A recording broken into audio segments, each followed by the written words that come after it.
So now let's see how we can work around with the SQL plugin option inside of diagrams.net. So if you have an SQL code, then what you can do is you can utilize that code and insert out diagrams onto diagrams.net as well. But for that, you need to enable out SQL plugin.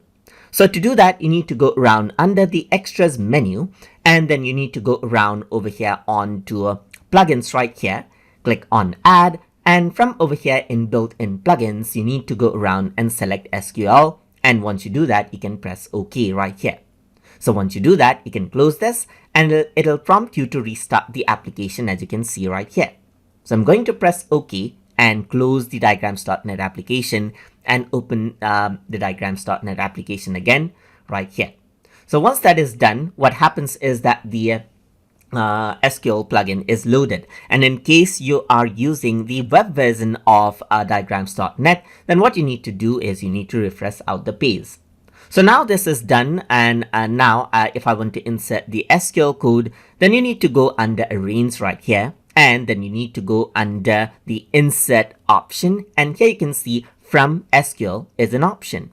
So once you go around and click right here, then this is what you have. As you can see, there's a sample code that you can insert. So if I were to click on insert, you can see that the code gets converted into a diagram right here. But I already have an SQL code with two tables on my clipboard copied out. So I'm just going to go around and paste that SQL code, and let's see what happens. So to do that, I'm going to go around over here in arrange. Under insert, I'm going to go around and select from SQL.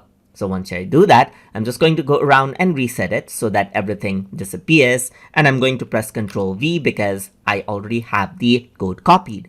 So this is the code, as you can see right here. And if I were to click on insert MySQL, you can see that two tables get inserted right here.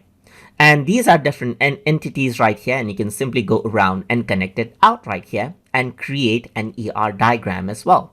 So this is what you have, as you can see, and these are interactive. You can collapse this, as you can see right here, and expand this out over here as well. And that is how you can utilize the SQL plugin inside of diagrams.net. So I hope you guys learned something as always. And as always, please like, comment, share, and subscribe.